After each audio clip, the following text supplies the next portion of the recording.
કારણ કે તમારે અને મારે કંઈક મેળવવું છે પણ ગુમાવવું નથી, એમ નામ મળે નહીં. 92 લાખ માળવાનો ધણી ભરથરી છે ને, જોજો વિચાર કરજો કે પિંગળાનો એક ઇતિહાસ એવો છે કે અશ્વપાળ પાસે રાતે ગઈ હતી અને ભરથરી આ જોઈ ગયો ને આમ થયું ને તેમ થયું ને આવી બધી વાતો છે. એ વાત ખોટી છે એવું મારો દાવો નથી, પણ હું તમને એક વાત કહું કે 92 લાખ માળવાનો ધણી હોય એનું બૈરું આવું જેવું તેવું હોય એવું હોય જ નહીં. પણ આમાં શું છે કે સાચો ઇતિહાસ બધા દબાવી રાખ્યો છે, પાદરી ઉથડક વાતો કરે. આ રામાયણમાં છે ને, રામાયણમાં તે બાબુ કેટલી ઊંધી વાતો ચિતરી નાખી છે. રામાયણ છે કંઈક સુધી દુનિયા ઊંધી કરી નાખી છે. 92 લાખ માળવાનો ધણી ભરથરી પિંગળા વગર બાપુ એક સેકન્ડ નો રહે કે ઈ પિંગળાને છોડીને બાપુ સાધુ બની ગયો હોય છે. કેમ બન્યો હોય છે વિચાર કરજો. એકવાર ભરથરી બાપુ શિકાર કરવા માટે જાય છે, 2-5 સૈનિકો છે હારે. એ શિકાર કરીને વળ્યા ને ત્યારે એક ગામની બાજુમાંથી નીકળ્યા અને એમાં કોઈક ભાઈ ગુજરી ગયેલો ને શમશાન યાત્રા નીકળી. એ શમશાન યાત્રા જાતી હતી ને વાંહે એક બેન માથા પસાડતી જાતી, વાળ તોડતી જાતી. એટલે ભરથરીને એમ થયું, એના સૈનિકોને પૂછે છે કે આ શમશાનમાં બેન બૈરા કોઈ દી ન જાય પણ આ બેન કેમ હાલી જાય છે વાંહે? એનો આ ગુજરી ગયો એનો ભાઈ છે, એનો ઘરવાળો હશે, એનો દીકરો હશે, શું હશે? એ કે આપણે આ પાકું કરવું છે. એ શમશાન હતું ને ત્યાંથી આમ આગા ઘોડા ઉભા રાખી જોવે છે કે શું થાય છે. એ લાકડા બાકડા ગોઠવીને ભાઈને ગોઠવી દીધો અને બેન બધાને કગરે છે કે મને જવા દો, હવે મારું 17 વયું ગયું, મારે આ દુનિયામાં જીવીને હવે શું કામ છે? એટલે કોઈ છોડતા નથી ને પછી બેન ને બાપુ સત ચડ્યું ને એ જણના હાથમાંથી ચોંટ મારી નીકળી જાય, હળગતી અગ્નિમાં બાપુ એ દીકરી વહી ગઈ અને ભાડ ભાડ ભાડ ભાડ મંડી હળગવા. એ દીકરી હળગતી હતી પણ ભરથરી ઘોડા ઉપર બેઠો બેઠો પાણાની મૂર્તિ જેવો થઈ ગયો કે આહા, જીવતા જીવ આ દીકરી હળગી ગઈ, આ કેટલો પ્રેમ હશે. ને એક ભાઈને પૂછ્યું કે આ ગુજરી ગયું કોણ હતું? એ કે બેન જે હળગી ગયા ને એના ઘરવાળા હતા. ભરથરીને વિચાર થાય કે આહા, પતિ પત્નીનો કેટલો પ્રેમ, જીવતા પોતાનું દેહનું બલિદાન કરવું, આ કેવડી મોટી વાત. એને બાપુ ક્યાંય હક નથી. ભરથરીને ઘરે આવ્યો, ઘરે આવીને બાપુ આમ સોફા ઉપર બેહી, હિંડોળા ઉપર બેહી અને વિચાર કરે છે.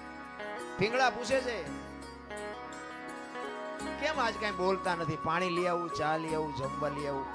એ કે પિંગળા આજ મેં એક સપનું એવું જોયું ને, એક ચિત્ર એવું જોયું કે મારું મગજ હજી કામ નથી કરતું. પિંગળા કહે છે કે એવું શું તમે જોઈને આવ્યા છો કે તમને હક નથી? તમે તો રાજા છો. એ કે વાત હાજી, પણ એક ગામની બાજુમાંથી અમે નીકળ્યા ને એ એક ભાઈ ગુજરી ગયા હતા અને એના ઘરવાળા એની પત્ની હતી ને એ ભાઈને હળગાવ્યો ને હળગતી અગ્નિમાં બાપુ એ દીકરી ભડ ભડ ભડ હળગી ગઈ. હું તો જોઈ રહ્યો, મને હજી મારા હૃદયમાં બાપુ ચેન નથી પડતું. અને પછી પિંગળા કહે છે કે અગ્નિ મૂકી હતી કે એની હાથે પ્રગટ થઈ હતી? કે ના, અગ્નિ તો મૂકી હતી. તો એ તો 3જા નંબરનો પ્રેમ કહેવાય, એમાં શું મોટી વાત હતી? જોજો ઇતિહાસ એમ નામ ન બને. ઈ અગ્નિ જો મૂકી હોય તો એ 3જા નંબરનો પ્રેમ કહેવાય. અને ભરથરી વિચાર કરતો તો હારો 2જા નંબરનો કેવો હોય છે, 1લા નંબરનો કેવો હોય છે? એ પિંગળાને કહે છે કે તો મને આ તમે મને ખુલાસો તો કરો, આ 2જા નંબરનો પ્રેમ કોને કહેવાય, 3જા નંબરનો કોને કહેવાય? ત્યારે એમ કહે છે કે અગ્નિ આપીને 3જા નંબરનો છે અને જમણા પગના અંગૂઠેથી એની હાથે પ્રગટ થાય ને એ 2જા નંબરનો છે.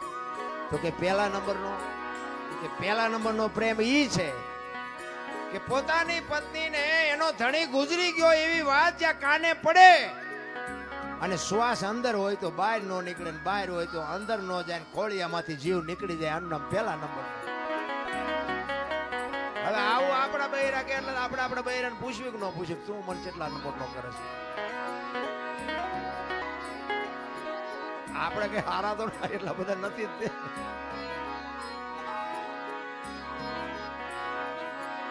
એટલે ભરથરી કહે છે પિંગળાને, પિંગળા તું મને કેવો પ્રેમ કરસ? 1લા નંબરનો, 2જા નંબરનો, 3જા નંબરનો? એટલે સ્વાભાવિક છે આપણું બૈરું 1લા નંબરનો કરતું હોય, 3જા નંબરનો, પણ એ તો એમ જ કે 1લા નંબરનો કરું છું. એ તો કઈ એવું જ ન કે હું 3જા નંબરનો કરું છું. એટલે પિંગળા કહે છે મહારાજ એ બધી વાત જવા દો અને જે કરતા હોય એ કરો. એ કે ના બીજું કઈ નહીં, ખાલી હું તને પૂછું છું તું મને પ્રેમ કેવો કરશે. પછી પિંગળાને એમ થયું કે આ જાણ્યા વગર તો લોહી પીધા વગર રહેશે નહીં અને સાચું આમને સમજાવવાનું નથી. તેથી પિંગળા કહે છે મહારાજ મહારાજ તમને હું પ્રેમ પહેલા નંબરનો કરું છું, પણ અખતરો ન કરતા ને રોતા નહીં આવડે. જો અખતરો કર્યો તો દરબાર રોતા નહીં આવડે, પહેલા નંબરનો પ્રેમ કરું છું. એ કે ના ના એવું કઈ નહીં કરું, પણ આપણે હકણા રહી. 400 મહિનાનો સમય થયો ને બાબુ, એને મનમાં વાત જાતી નહોતી કે મારે પિંગળાની પરીક્ષા કરવી છે. એમાં એકવાર ફરીને શિકાર કરવા ગયા અને એના ભાઈ વિક્રમસિંહ ભેગા છે. વિક્રમને કહે છે કે જા તું મારો ઘોડો ને તારો ઘોડો બે લઈને રાજમાં જા, અને તારી ભાભી પૂછે કે તમારા ભાઈ ક્યાંય ગયા તો તારે કહેવાનો સિંહના શિકારમાં કાયમ આવી ગઈ, સિંહે મારી નાખી. એ કે પણ મોટા ભાઈ રહેવા દો ને, આ શું કામ આ ખેલ કરો, નહીં કંઈક નહીં બનવાનું કંઈક બની જાય તો હેરાન થઈ જવું. કે તું મને મોટો ભાઈ માનતો હોય ભલે, રાજા માનતો હોય ભલે, મારી આજ્ઞાનું તારે પાલન કરવું પડે. આ અમસા નથી રાજા વાજાનો વાંદરા કીધા, આવા હાથે કરીને ઊભા કરતા હતા. એ વિક્રમ આવ્યો બે ઘોડા લઈ અને આવીને આમ દરવાજામાં બે ઘોડા હાથમાં દોર્યા છે ને હાલ્યો આવે છે. અને અટારી ઉપર બાપુ પિંગળા ઉભી છે, બાજુમાં એની દાસી ઉભી છે. અને પિંગળા પૂછે છે વિક્રમભાઈ તમે આવ્યા, તમારા ભાઈ ક્યાં? એટલે વિક્રમ ઘડીક બોલતો નથી. વિક્રમભાઈ તમને કહું છું તમારા ભાઈ ક્યાં? માંડ માંડ બોલ્યો, કારણ કે ખેલ તો પછી નાટક તો હરકી રીતે જ કરવું પડે. એ કે મારા ભાઈએ સિંહના શિકારમાં મારા ભાઈ ઉપર સિંહે તરાપ મારીને મારા ભાઈને મારી નાખ્યા સિંહે. એ આમના મટારીએ હાથ રહી ગયો બાપુ, પિંગળાના ખોળિયામાંથી જીવ નીકળી. હવે પડખે દાસી ઊભી છે, એટલે દાસીએ પિંગળાનું બાવડું પકડીને કીધું કે હાલો બા. એ આમ બાવડું પકડ્યું ને ત્યાં પિંગળા પડી. ત્યાં બધાને ખબર પડી કે પિંગળા તો ગુજરી ગઈ. અને કડીક થયું ભરતરી આવ્યો ને બાપુ ખબર પડી ને પછી ભરતરી માથા મીડ્યો પસાડો. પિંગળા પિંગળા હવે હું તારા વગર અને 92 લાખ માળવાનો ધણી એનું બૈરું બાપુ ગુજરી જાય પછી પબ્લિક કેવી ભેગી થઈ છે. કીડીઓ ઘોડે માણા ઉભરાણો હો, પણ ભરતરી બાપુ બેકાબુ બની ગયો. વાળ મીડો તોડવા, ધૂળ ને ફાકડા મીડો ભરવા. પિંગળા જાગ પિંગળા, પણ મરેલા બાપુ જાગે. આ તો પહેલા વિચારવાની જરૂર છે. હું તો એમ કહું છું કે અખતરા કોઈ વાત ના કરાય જ નહીં, પછી રોતા નથી આવડતું. આપણે જેલમાં કોઈ માણા હોય એને બાપુ આ સંસારની કે હરવા ફરવાની ખાવા પીવાની મોજ કરવાની કઈ જરૂર નહીં હોય, એને શોખ નહીં હોય. આપણને દુઃખ થાય ખરું, આ 10 વરા 20 વરા 25 વરા જેટલી જેલ હોય એમને કોઈનું મોઢું નહીં જોવાનું, 1-4 દિવાલો વચ્ચે જિંદગી કાઢવાની. પણ બાપુ એવું પગલું ક્યારેક ક્રોધ માણસને ચડી જાય ને પગલું ભરી લે ને પછી પસ્તાવાનો વારો આવે. એક ભાઈ ને બાપુ વેચ જમીન હાટું હગો ભાઈ હગા ભાઈ ને મારી નાખે. એક જાય ઉપર ને એક જાય જેલમાં. એટલે સંતોએ કીધું કે ધરતી રાજા રામની કોઈની પૂરી કરી નહીં આશ, આની માથે કંઈક રાણા રમી ગયા ને કંઈક વિયાઈ ગયા નિરાશ. પછી જેલમાં પૂર્યો એની આપણે ખબર કાઢવા જાય ને તો એ શું કે ખબર, એ કે ઓલું પોસાવી કરવું જાય ભલે જાય પણ મને આમ જ બારો કઢાવ. હવે વેચ જવા દીધી હોત તો તારે મોડું થઈ ગયું. મારો કહેવાનો અર્થ એ છે સમયની હારે હાલો. સમય બડા બલવાન નહીં પુરુષ બળવાન. હમણાં કીધું તું ને વખતની બાપુ વાતું છે. અર્જુન જેવો બાણા વળી બાપુ આમ ગાંડીવની પણસ પકડીને છૂટી મૂકે ને કુરુક્ષેત્રના મેદાનના પડ ધ્રુજે. અને ભીષ્મની સામે બાપુ ઈ ઉભો રહે, બીજાની તાકાત નહીં. અને એ શિખંડીને આગળ રાખ્યો ને કે ભીષ્મની સામે ઉભું રહેવું એટલે ઈ અર્જુન બાપુ હસ્તિનાપુર થી દ્વારકા જાતો તો લોટાઈ ગયો, સમય વિયો ગયો. એમ સમયની બલિહારી છે. સમય હારે હાલો, વર્તમાનમાં જીવો બાપુ. ભૂતકાળને ભવિષ્યકાળને સંભાળવાની જરૂર જ નથી. ભરતરી માથા મીંડો પસાડવા, પિંગળા હું તારા વગર નહીં રહી શકું, પિંગળા હું તારા વગર નહીં રહી શકું. અને ગુરુ મહારાજને ખબર પડી. ગુરુ મહારાજ આવ્યા, ગુરુ મહારાજના પગમાં પડીને ભરતરી કરગરે છે, બાપુ બાપુ આને કંઈક કરો, બાપુ આને હજીવન કરો, બાપુ આને હજીવન કરો. ગુરુ મહારાજ કે આ તમે જ ઊભું કર્યું છે ને હવે તમે મને કહો છો ઊભો કરો આને. આ કરવાની જરૂર શું હતી? ઈ કે બાબુ તમારા પગ પકડું, મારી ભૂલ થઈ જાય, મારું આમ થઈ ગયું, મારું આમ થઈ ગયું. ઈ કે ભાઈ મરેલા જીવતા થાય તો માણાની આ લાઈનો લાગે, મારી એવી થોડી તાકાત હોય કે મરેલા હું જીવતા કરી શકું. એમ કરતા કરતા શમશાન યાત્રા તૈયાર થઈ અને માણસો બધા શમશાને જવા માંડ્યા. શમશાન યાત્રા હાલીને બાપુ ભરથરી વાંહે ગાંડો પાગલ થઈ ગયો. ગુરુ મહારાજની આંખમાં આહુડા મીડ્યા પડવા કે હવે આ ભરથરીને મારે કેમ કાબુ કરવું.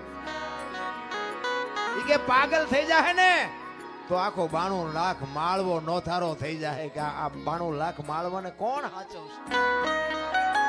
એમ કરતા કરતા શમશાનમાં ગયા. ઈ લાકડા ગોઠવા ને પીંગળાને માથે ગોઠવી અને બાપુ ભરથરી ગાંડો તૂર થયો.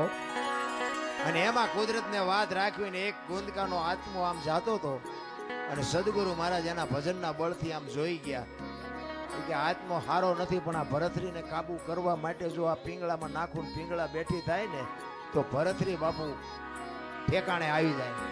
એ ગુંદકાનો આત્મો બાપુ પકડી અને પીંગળાના ખોળિયામાં નાખ્યો અને પીંગળા બેઠી થઈ. ભરથરી ભાનમાં આવી ગયો પણ અસલ પીંગળા બાપુ મરી જાય. એ પછી ઘોડેસવારનો ને અશ્વપાલનો ને એ બધો ઇતિહાસ છે ને પછીનો છે. બાકી 92 લાખ માળવાનું બૈરું બાપુ એવું ન હોય જેવું તેવું. કહેવાનો મારો અર્થ કે જે સત્ય છે ને એને છુપાવ્યું છે કઈ. આ રામાયણ છે, રામાયણ તમે જો ઘણા બધા એમ કે લંકા હનુમાનજી હળગાવી. હું એમ કહું હનુમાનજી હળગાવી જ નથી. લ્યો બોલ, લંકા વાળાએ જ હળગાવી છે, હનુમાનજી હળગાવી. દિવાળી કોને મૂકી હતી? ઓલો બચવા હાટું માણા ભાગા ભાગ આપણને કોઈ હળગાવે ભાગા ભાગ ન કર્યું. ગોદડા એમને જ વીટાડ્યા હતા, તેલ એમને રેડ્યું હતું, દિવાળી એમને મૂકી હતી. હનુમાનજી તો બચવા હાટું ભાગ્યા. હવે ગોદડા હળગતા વેરાણા લંકા હળગી, એમાં હનુમાન નો વાંક શું? હનુમાનજી લંકા હળગાવી, હનુમાનજી હળગાવી જ નથી. અને આખી દુનિયાને ખબર છે પાકું કોઈ કરતું જ નથી. બીજી વાત તમને કરું કે સીતાજી જનક મહારાજની દીકરી મિથિલા નરેશ હવે શિવ ધનુષનો ઘોડો ઘોડો કરીને ફરતા. અને પછી જનક મહારાજ જોઈ ગયા કે હવે આ શિવ ધનુષ ને મારી દીકરી જો ઘોડો ઘોડો કરીને ફરતી હોય તો આના મૂર્તિયા હાટું શું? આના માટે મૂર્તિઓ મારે કેવું ગોતું? એટલે પછી સંયમવર રચવાનું નક્કી કર્યું કે આ ધનુષને જે ભાંગે એને મારી દીકરી વરમાળા પહેરાવે. હવે ઈ સંયમવર રચ્યો ને એમાં કે રાવણ હતો એવું કહે છે. હાચું ખોટું મારો રામ જાણે હો. ઈ રાવણ થી કે ચોખા જેટલું ધનુષ હેલ્યું નહોતું. હવે એનેથી ચોખા જેટલું ધનુષ નું હેલ્યું તો વનમાંથી સીતાજીને આખે આખા ઉપાડી ગયો. આનું શું કારણ? આખે આખા સીતાજી ઉપડે. સીતાજી ઘોડો ઘોડો કરીને ફરતા હતા. ઈવડું ધનુષ રાવણ હલાવી ન હોય. અને વનમાંથી જેથી લક્ષ્મણ રેખા ઓળંગી ગયા અને સીતાજી આખે આખા ઉપાડી ગયા. આપણને માયનામાં આવે. પણ આમાં એક વાત પડી છે. ભોળાનાથ અને પાર્વતી બે જયારે હિમાલય ઉપર હતા ને ત્યારે પાર્વતીમાં વિષ્ણુ ભગવાન અહીંયા બેહવા માટે ગયા અને વિષ્ણુ ભગવાને મકાન બનાવ્યું હતું. એટલે લક્ષ્મીજી બધું બતાવવા માંડ્યા જો અમે મકાન બનાવ્યું, અહીંયા અમારે જમવાનું ને અહીંયા અમારે રહેવાનું ને અહીંયા હુવાનું ને અહીંયા રસોડું ને અહીંયા ફલાણું ને ફલાણું. બૈરાનો સ્વભાવ હોય, ઘરમાં કઈક વસ્તુ લાવે આજુબાજુ બૈરા ભેગા થઈને બધું દેખાડે. એટલે પાર્વતીને કહે છે કે મેં આ બધું બનાવ્યું અને તમારે દીકરા મોટા થયા કે મકાન બકાન કઈ કરવા નથી. કે આ તો અમને હાય વિરુદ્ધ નહીં હતા. પાર્વતી ઘરે આવીને ભોળાનાથને કહે છે પ્રભુ મકાન આપણે નથી કરવું, આ છોકરા મોટા થઈ ગયા. ભોળાનાથ વિચાર કરે સારું મકાન નું અત્યાર સુધી કોઈ ધ્યાન મગજમાં આવ્યું જ નતું, અત્યારે ક્યાં જાય.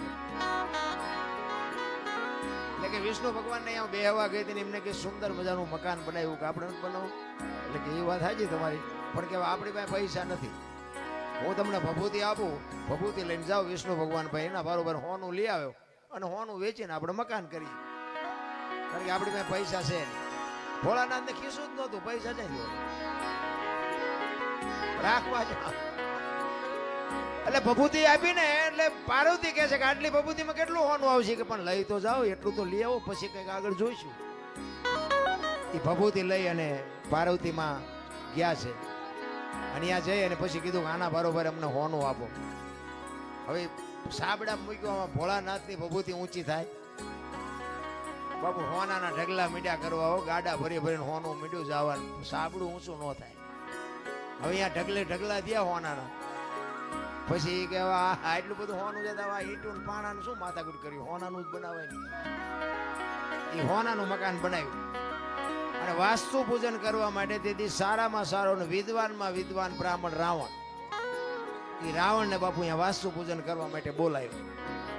એ વાસ્તુ પૂજન કર્યું ને પછી ભોળાનાથ ને તો ખબર, એ તો બાપુ ત્રિલોક નો નાથ, એને નો ખબર હોય. એટલે પેલા પાર્વતી પાસે ગયા કે આ ભૂદેવ ને શું આપશું આપણે દક્ષિણામાં. એ કે એને રાજી કરી દો, જે માગે આપી દે. એ કે જો જે માગશે આપી દે, પછી મારી પાસે લોહી નો પીતા. કારણ કે હવે આપણે એક પ્લાસ્ટર કર્યું હોય તો બૈરું રાજીનો રેડ થઈ જાય, બદલે આખું હોનાનું મકાન એટલે બૈરું રાજી કેટલું હોય. એ કે એને જે જોઈએ આપી દો, પણ એનું મન છે જ નહોતું ભાઈ. એ કે વાંધો નહીં. અહીંયા ગયા રાવણ ને કીધું ભૂદેવ બોલો હું આપું. કે જે આપવું એ આપો ને. કે ના તમે માગો એ આજ આપવું. એ કે આવું મારે એક મકાન જોયું છે. ભોળાનાથ કે તથાસ્તુ. પાર્વતી પાસે આવ્યા. એ કે હાલો કે ચિંપા કે મહણિયામાં. એ કે કા. એ કે આ ભોળા મેં બામણ ને આપી દીધું દક્ષિણામાં. એ કે હું કામ આપ્યું. એ કે કકડાટ ન કરશો, તમને પેલા પૂછીને ગયો તો કે માગે આપી દઈશ. અને પછી બાપુ પાર્વતી ગયા અહીંયા રાવણ ની પાસે. અને રાવણ પાસે જઈને બાપુ પાર્વતી કહે છે કે ભૂદેવ ભૂદેવ માંડ માંડ મકાન બનાવ્યું તમે લઈ લીધું ને, લઈ લ્યો. પણ આ મકાન ને જો એક દી ભડકે ન બાળું તો હું શક્તિ નહીં લખવું, આ લખી લેજો. આ સીતાજી ને બાપુ અહીંયા જવાનું જ હતું. નકર સીતાજી ની બાપુ એની સામે દ્રષ્ટિ પડે ને તો રાવણ ની રાખ બાપુ આ ધરતી ઉપર ન પડે, રાખ ઉડી જાય. ઈ દીકરી હતી સીતાજી ને તમે શું માનો છો? એની તાકાત જ નથી કે રાવણ એની સામે દ્રષ્ટિ કરે. અને રાવણે બાપુ સીતાજીને ઉપાડ્યા ને ત્યારે માં કહીને ઉપાડ્યા છે કે માં તું આવ્યો ને તો મારો બાપ આવે, અને ઈ મને મારે ને તો મને મુક્તિ મળે, અને અહીંયા આવે ને તો મારી લંકા પવિત્ર થાય. બાપુ રાવણ જેવો તેવો નહોતો. 4 વેદ જેના મોઢે હોય, 9 ગ્રહ જેને ઢોલીએ બાંધ્યા હોય, પવન પાણી ભરે વાહ વાસીદું કરે, ગણે ગાયું ચારે રવિ રસોઈ બનાવે, શિવ જેનો ભંડારી હોય, યમના દૂત બાપુ એને રજા લેવા આવવું પડે કે અમે એનો જીવ લેવા જઈએ. એ અને આ ધરતી ઉપર 14 ચોકડીનું રાજ કર્યું રાવણે. સતયુગ દ્વાપર ત્રેતા ને કળિયુગ 4 યુગની એક ચોકડી થાય. 14 ચોકું ને 56 યુગ સુધી આ ધરતી ઉપર રાવણ રહ્યો છે એવું કહે છે સત્ય. કેટલું એનું તપોબળ છે, કેટલો વિદ્વાન છે. અને રામ ને બાપુ ઠેઠ ત્યાં સુધી થકો થયો તો બાપુ એનું ભજન તો કઈક હશે ને.